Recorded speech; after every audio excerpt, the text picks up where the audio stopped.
Bueno, hace unos 10 años que leo a Walter Benjamin. Usted diría, ¿y a mí qué me importa? Pues sí, y tendría razón también en pensarlo. Pero quizás por eso es que hay cosas que son entrañables para mí. Yo no sabía que existían las cartas de Benjamin a la mujer de Adorno. No sé, para mí es genial Walter Benjamin. Incluso hace poco escribí en La Nación un artículo sobre el libro de Beatriz Arlo, que es estupendo, 6 ensayos sobre Walter Benjamin. Cuando me encontré con estas cartas, todavía no termina el libro, lo estoy leyendo de manera apasionada. Y bueno, acá tenemos a la responsable, Mariana Dimopoulos. Contame de dónde sacaste esas cartas.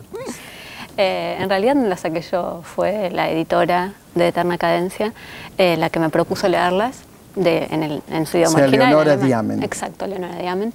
Y las leí y me apasionaron, tal cual.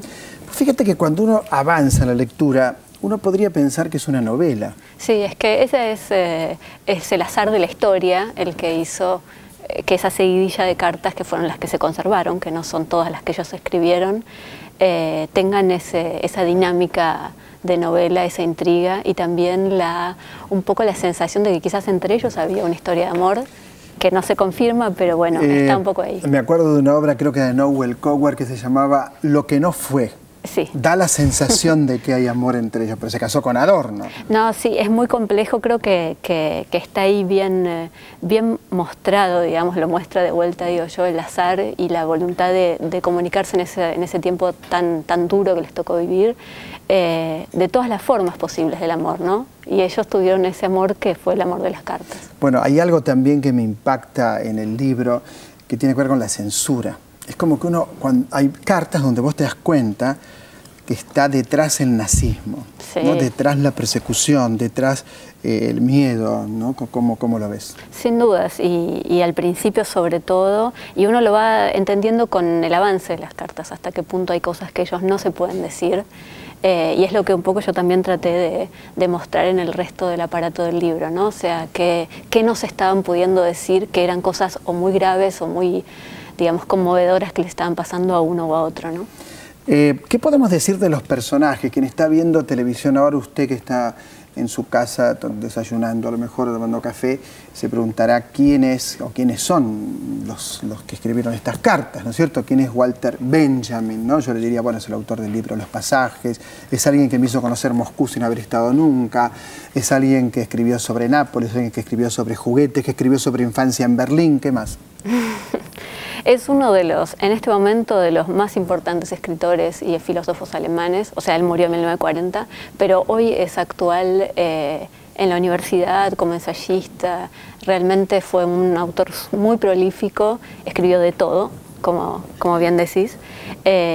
Y bueno, y realmente eso no pasó con muchos otros de su propia época, mientras que, uno lo ve en las cartas, no tuvo prácticamente ningún éxito, ¿no? O sea, era uno de los grandes creativos de su época. Se suicidó Escapando de los nazis. Exacto. Punto 1. Exacto. Punto 2, en el detalle, él buscaba la totalidad. Eso siempre me apasionó. Esa es la clave, es una invención Benjamin, lleva su marca, digamos, ¿no? O sea, hoy es una idea quizás bastante más extendida, comprensible, pero en su momento había muy pocos que podían ver esa magia de su pensamiento, y Adorno fue precisamente, Theodor Adorno, el esposo de Gretel, uno de los que lo vio, ¿no?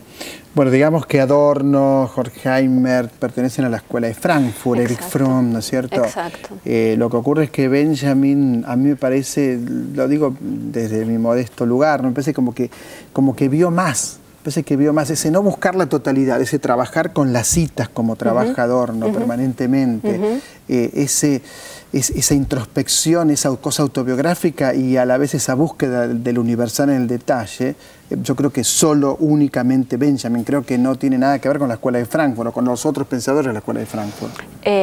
Digamos, lo que ellos estaban buscando era esa famosa mediación, ¿no? Que haga de puente entre lo universal y lo particular, para decirlo en los viejos términos de la filosofía, y es lo que Adorno admiraba en Benjamin. Es pero como no que lo logró Adorno, fíjate que Adorno no, Adorno, bueno, digamos, hay mucha gente que es admirador, apasionado de Benjamin y realmente no lee con gusto Adorno, ¿no? No es mi caso, a mí también me gusta él, pero como autor, pero sí, y esa es la magia, y eso es lo que él vio rápidamente en Benjamin, y por eso le insistía todo el tiempo, termina el libro sobre los pasajes, que es el famoso libro que quedó inconcluso y que tenía que venir con esa teoría, ¿no? Y hoy la tenemos que deducir, está en sus papeles, pero está un poco escondida, ¿no? Hay quienes dicen que, pero hay varias historias, ¿no? Que él tenía un manuscrito muy importante. Exacto. Cuando en el año 1940 no puede cruzar la frontera de Francia y España y se mata. Exacto. Hay teorías sobre esa carpeta que él tenía. Y por la última carta que le escribió a Adorno,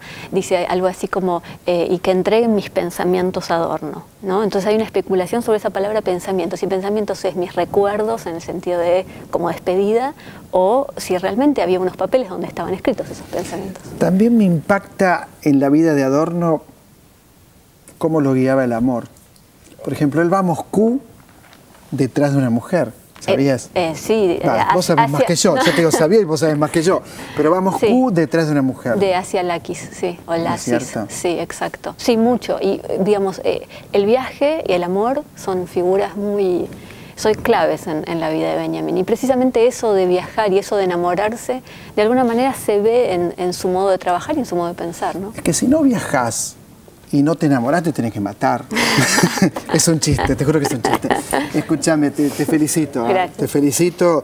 Es un libro increíble, impecable. Léalo, pídalo, no sé, haga algo, pero léalo. Gracias, Mariana. Gracias. Quédate acá donde estás, porque si vos te parás en el momento, las cámaras se enloquecen. O sea, quédate donde estás. Chao. Voy a saludar a dos actores notables, a Ingrid Pelicor y Alejandro Aguada. ¿Cómo les va? Hola, ¿Cómo andan? Vienen seguido porque hacen mucho. Viven haciendo, por eso. En serio, yo nunca los veo descansando, a ninguno de los dos. ¿O me equivoco?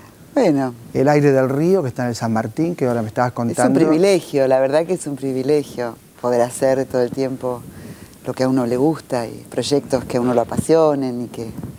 Así que sí, estábamos haciendo El Aire del Río de Gorostiza con dirección de Yed Bavny, donde también, aparte de nosotros, actúa Pompeyo Audiver. Claro. Terminamos la temporada en el San Martín la semana pasada, pero bueno, el espectáculo funcionó muy bien y el teatro nos propuso algo que va a ser como una novedad, que es una producción del San Martín en el Ya, miércoles, jueves y domingos, porque ahora lo han tomado nuevamente, y viernes y sábado hay música principalmente.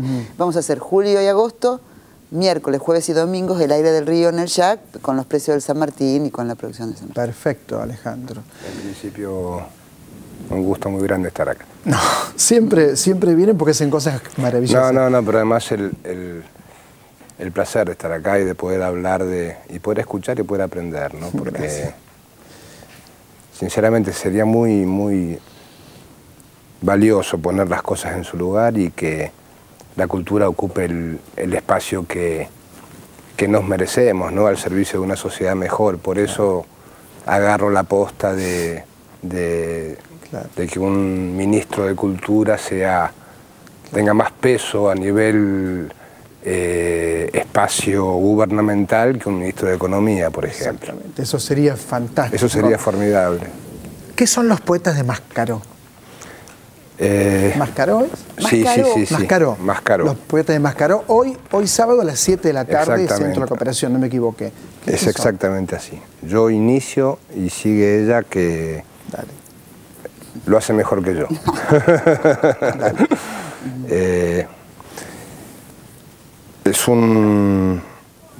Existió un taller literario, década del 70. Mario Jorge de Lelis. Donde se encontraban, allí estamos, métate, donde se encontraban varios poetas, muchos de ellos muy jóvenes, por cierto. Fue Elena Tacisto la que se ve ahora en este momento. Ahí está Leonor, Elena, el Pato. Vamos a decir que el elenco es Leonor Manso, Elena Tacisto, Patricio Contreras, Alejandro Aguad, Claudia Tomás, que también canta, y yo. Y está Benito Grande, que es un guitarrista maravilloso que también acompaña. Y entre esos poetas estaba Juan Villafañe. Exactamente. Entonces, para que te lo redondeo yo un poquito y sigue ella que lo hace mejor en serio. Dale. Entonces, te decía que me sorprendía mucho la juventud de varios de ellos, ¿no? Y seguramente te habrás cruzado muchas veces con algunos de ellos por La Paz, y seguramente. Lo cierto es que ellos encontraron en la poesía una especie de espacio para poder expresar lo que no se podía expresar, ¿no? En función de un país arrasado por la dictadura y la mar en coche. Como consecuencia de ese inicio, ellos fundan en la década del 80, digo bien, una editorial y una revista literaria que reúne la expresión de estos poetas. Se llamaba Mascaró, en homenaje a Haroldo Conti, por Mascaró. Por la novela, exactamente, por el libro de Conti. Y ahora te lo paso a la señora que lo va a hacer mejor que yo. Ingrid. Bueno, y este es un homenaje que se hace a este grupo también a los 35 años de la muerte de Haroldo Conti y también de 10 años de la muerte de Leonor García Hernando, que es una de las poetas de este grupo, una poeta maravillosa. Los poetas son Sergio Kisielewski, Nora Perusín, Juano Villafañe, Luis Alonso, que también ya falleció, también un gran poeta, y Leonor García Hernando. Concretamente ellos fueron los poetas de Mascaró, que es un desprendimiento de aquel taller literario tan masivo que había sido de Mario Jorge de Lelis. Y estos poetas están en una generación y que cuentan, y su poesía cuenta, y nuestro espectáculo en definitiva, que en realidad con Leonor Manso estuvimos como haciendo esta selección de poemas y dándole como una forma, una dramaturgia, digamos. Luego Leonor además diseñó, digamos, el espectáculo, ¿no? Pero este grupo, para mí, digamos, cuenta todo lo que hemos perdido, los que no perdimos la vida, digamos, los que no fuimos quizás secuestrados, torturados, desaparecidos, pero que éramos jóvenes y andábamos por esas calles en el medio de ese horror, sabiendo que se llevaban a uno, que el otro no aparecía, que nos pedían los documentos, bueno, en fin, que era ser joven en eso. Y está contado desde los 80 y los 90, ¿no?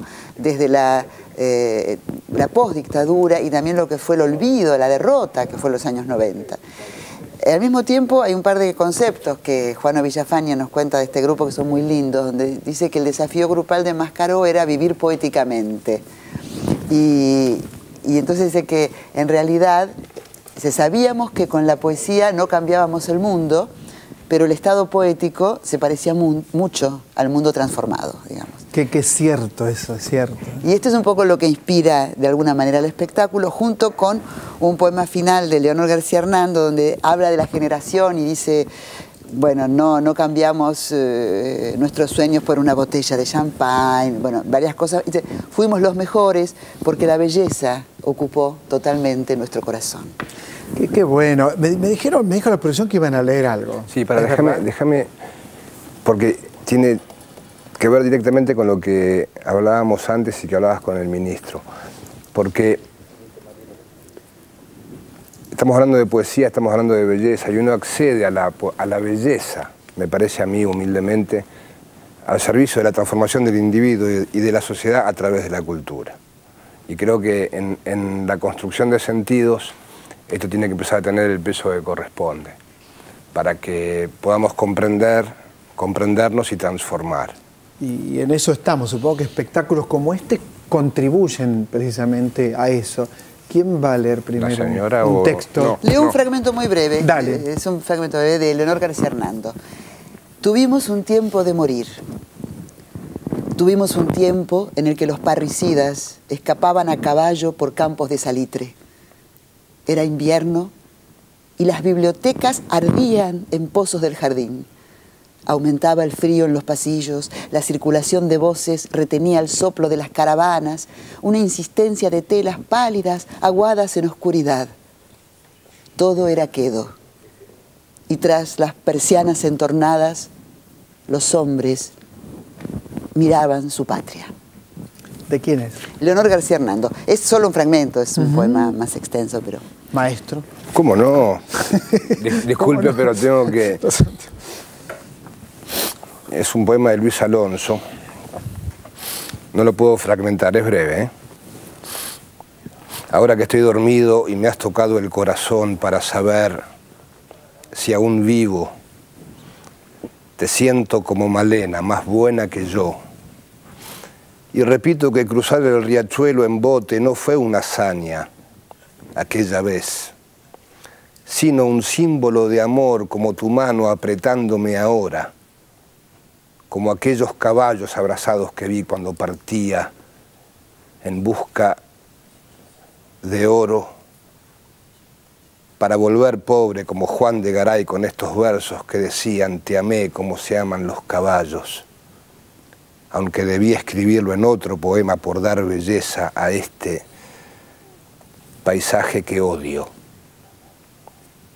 Perdón por el mundo, por simular estar dormido para que no quites la mano del corazón. Qué buen texto. Qué buen texto. ¿Son todos así los textos que tiene el espectáculo? Sí. Son muy bellos. Son bellísimos y conmovedores porque no les llevaban el bulto a lo sucedido y desde ese dolor expresaban belleza. Todo mi respeto y mi admiración. ¿Hay un libro con los poemas reunidos? No. No, son muchos libros. Pero, claro. Varios de cada poeta, por supuesto. Por eso fue el trabajo ese que hicimos con Leonor, de seleccionar no solo poemas que nos gustaran, sino que armaran como un recorrido, ¿no? Como una cierta dramaturgia para que el que los escuche, en fin, vaya pudiendo cambiar los climas y ir a los temas de un modo, en fin, pensado, ¿no? Y la verdad que hasta ahora hemos estrenado la semana pasada y se genera una gran conmoción. Hay un tema de empatía muy grande y de conmoción muy grande. Nos conmueve mucho a nosotros, les conmueve a los que lo oyen y al mismo tiempo nos conmueve en un sentido de recuperación de algo, no de tristeza mal, no. Claro. De esperanza. Es una emoción. Claro, porque había que escribir en ese clima. Por supuesto, en la Argentina se siguió escribiendo todo el tiempo, se siguió estudiando en las catacumbas, los grupos privados, en revistas como Punto de Vista, que se editaban casi clandestinamente. Pero uno tenía la amenaza encima, uno tenía esa sensación. Y la soledad enorme, ¿no? Yo me acuerdo un día, yo estudiaba con Jaime Kogan, y Jaime para mí era un genio. Y un día para mí también. Estaba, te digo, blanco como un hoja de papel, porque en la esquina de Florida y Córdoba habían agarrado a una chica que tenía el pelo largo como vos y la habían arrastrado al mediodía, más de media cuadra, para introducirla en un falcón verde, por supuesto, y llevársela. Y estaba blanco. Y algo que quizás no sea políticamente correcto bien decirlo, nadie hizo nada en ese momento. O sea, quiero decirte, 12 del mediodía, claro, ¿qué ibas a hacer? Te mataban, supongo. Y me acuerdo de Jaime, de ese relato que él decía, y yo le preguntaba, pero ¿y alguien hizo algo? Nadie. Claro, no es que esté diciendo que está mal, digo no. ¿Qué hacer en ese momento? ¿Cómo, no? Por eso me parece interesante rescatar esta voz que tiene que ver no ya con el horror mismo ¿verdad? De la tortura, de la muerte. Sino algo muy vinculado a la vida. Algo de los que hemos sobrevivido, pero que nos marcó, porque pasamos por estas calles, con estas escenas, tocándonos de cerca y fuimos, marcados por eso. Que te marcó aún cuando no estabas adentro del corazón del conflicto. Yo me acuerdo que eran las 3 de la mañana y me llevaron a mi casa porque habían quemado el Picadero, por ejemplo. Que ahí fuimos todos, ¿no? De los que recordamos fuimos todos. Es decir, era imposible no sentirse tocado, era imposible no tener una huella, ¿no? Me parece. Por eso lo necesario de acudir permanentemente a la memoria, al recuerdo y a la expresión de lo que fue y de narrar lo que fue y de compartir lo que fue para que no vuelva a suceder nunca más. No. Porque sinceramente las generaciones que siguieron no tienen ninguna cercanía con lo trágico que fueron esos... Sí. No, 9, ¿cuántos fueron? 7. 76, 83. 7. Hoy 7 de la tarde. Y además a través de la mirada, la sensibilidad de los poetas, ¿no? Claro. Que es un modo tan profundo y al mismo tiempo bello, es como hacer de lo insoportable algo bello. Y creo que eso nos sana mucho a todos. Completamente de acuerdo. Y además, otro pequeño segundito más, que es la felicidad para nosotros actores de poder ponernos al servicio y de difundir a nuestros poetas actuales, contemporáneos, pues la gente a veces no lee poesía y si lee los poetas muy consagrados. Y es una manera también de acercar desde otro lugar a nuestros poetas contemporáneos que son testigos de nuestros tiempos. Ingrid, Alejandro, muchas gracias. Un placer enorme, muchas gracias. Muchas gracias. Centro Cultural de la Cooperación, 7 de la tarde, hoy, todos los sábados, espectáculo. Estoy seguro que es imperdible, así que allí vayan masivamente. Las cosas buenas tenemos que ir todos. Enseguida regresamos, hay más en el refugio.